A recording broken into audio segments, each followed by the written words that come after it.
When I told my friends I doubled my savings in less than 2 years, most of them thought I got a big promotion or started a side hustle. The truth was far less glamorous and much more surprising.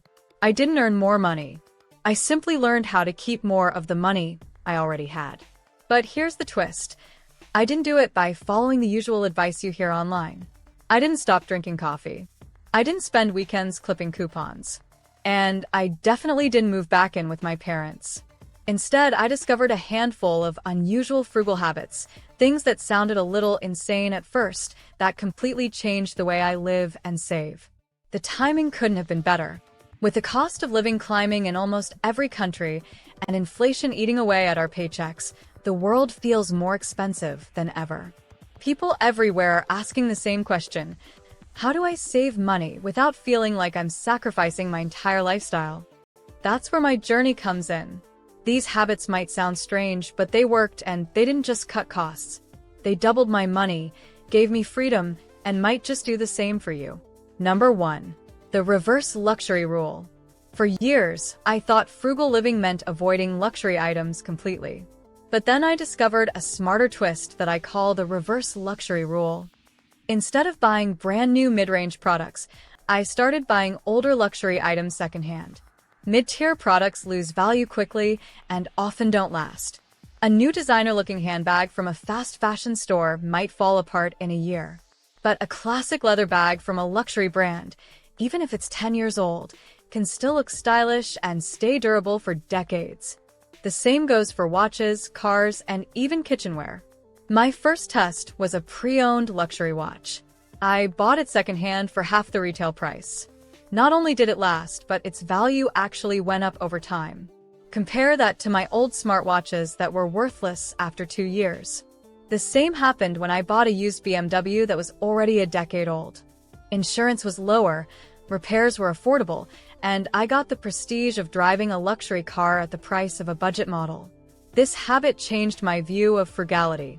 It showed me that saving money doesn't always mean buying cheap. It means buying smart. With the reverse luxury rule, you spend less upfront, enjoy better quality, and sometimes even make a profit later. Frugal living doesn't have to look boring. Done right, it can look timeless and classy without draining your bank account. Number 2. The digital minimalism detox. One day, I checked my phone bill and realized I was paying for apps I barely used. A few dollars here and there for cloud storage, gaming passes, meditation apps, and pro upgrades. It all added up to nearly $500 a year. That's when I decided to do a digital minimalism detox. My rule was simple. I could only keep one paid app at a time. Everything else had to be free or canceled. I discovered there are almost always free versions or alternatives that work just as well. For example, I replaced an expensive fitness app with free YouTube workouts and swapped my note-taking app for a free version that did 90% of the same things. At first, it felt tough, like I was cutting off small comforts. But within weeks, I felt lighter, both financially and mentally. My phone had fewer distractions, my screen time dropped, and I started using my tech more intentionally. With subscription culture growing so fast, many of us spend money on digital clutter we don't even notice. A digital minimalism detox isn't just about saving money, it's about taking back control. And for me, it was like deleting stress along with those apps. Number 3. Buying half-used and why it's smarter. The second habit that saved me a huge amount of money was learning to buy half-used. Most of us are used to buying things brand new: phones, laptops, clothes, even furniture. But here's the truth. The moment you take something out of the box, it loses value.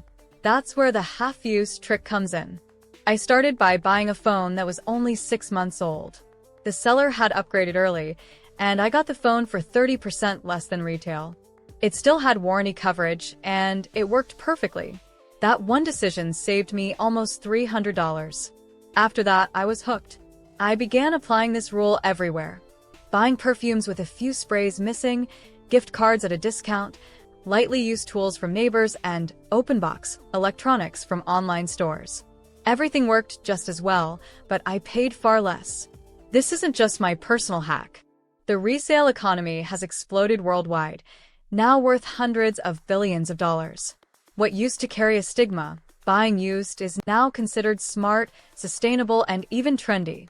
By shifting just 40% of my shopping to half-used, I cut my annual spending by thousands without lowering my lifestyle. In fact, I often ended up with higher quality brands than I could afford new. Buying half-used isn't about settling for less, it's about getting more for less. Number 4. The seasonal freeze. Another unusual habit I picked up was what I call the seasonal freeze. Instead of shopping whenever I felt like it, I created my own rule. I only buy certain things during one specific season each year. For example, I buy all my winter clothes in summer, when stores are desperate to clear out jackets and boots. I grab summer outfits in autumn, when swimsuits and sandals are marked down by 60 to 70%. The same goes for furniture, electronics, and even holiday decorations. If I wait until the wrong season, the prices drop dramatically. At first, it felt strange. I had to plan ahead and think about what I would need months later. But over time, it turned into a superpower. My spending dropped because I stopped buying on impulse, and I always got better deals. There's also a psychological benefit. Waiting a few months before buying something helps me figure out if I really want it. Most of the time, the urge passes, and I end up saving money by skipping the purchase altogether. The seasonal freeze taught me that frugality isn't about saying no forever. It's about saying not yet and letting time work in your favor. Number 5.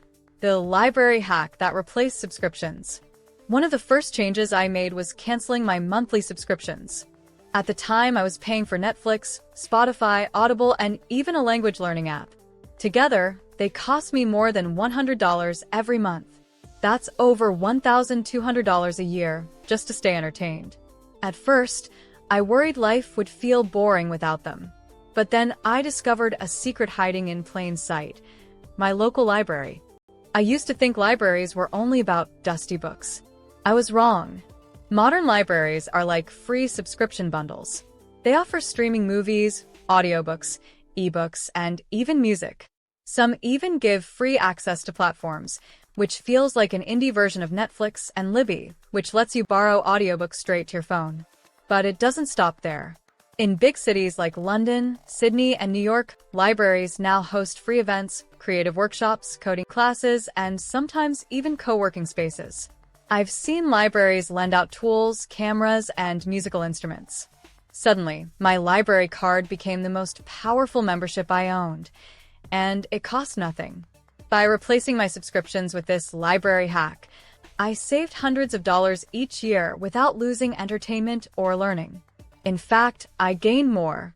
I found myself exploring new hobbies, reading more often, and even meeting like-minded people at free events. Frugality isn't always about cutting joy.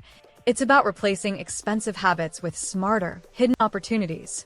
The library turned out to be my first big win. Number 6. House hacking without owning a house. Most people think house hacking is only for homeowners who rent out extra rooms. But I learned you don't need to own a house to use this trick. You can do it even as a renter. When I rented a 2-bedroom apartment, I realized the second bedroom was empty most of the time. Instead of leaving it unused, I listed it online as a co-working desk by day. Freelancers and remote workers who didn't want to pay for expensive co-working spaces happily paid a small fee to use it. That income covered nearly half my rent. Later, I discovered other creative ways to house hack without breaking rental agreements. Some people rent out their unused parking spots. Others use apps that let you rent storage space in your closet or garage. In cities like San Francisco, London, and Tokyo, people even sublet tiny spaces by the hour to students or travelers. The idea is simple: if you're paying for space, make that space pay you back. Even a small arrangement, like renting out your driveway or lending your living room for a photo shoot, can add hundreds of dollars to your income each month. House hacking taught me that frugality isn't always about cutting back. Sometimes, it's about turning what you already have into a money-making tool. For renters, it's one of the smartest ways to lower your biggest expense, housing, without moving to a smaller place. In today's world of high prices and constant money pressure, creative frugality is a real superpower. Try just one of these habits for a few months and watch how quickly the numbers in your bank account grow. Don't forget to like and subscribe to the channel to see more content like this. Thanks for watching, and I'll see you in the next video.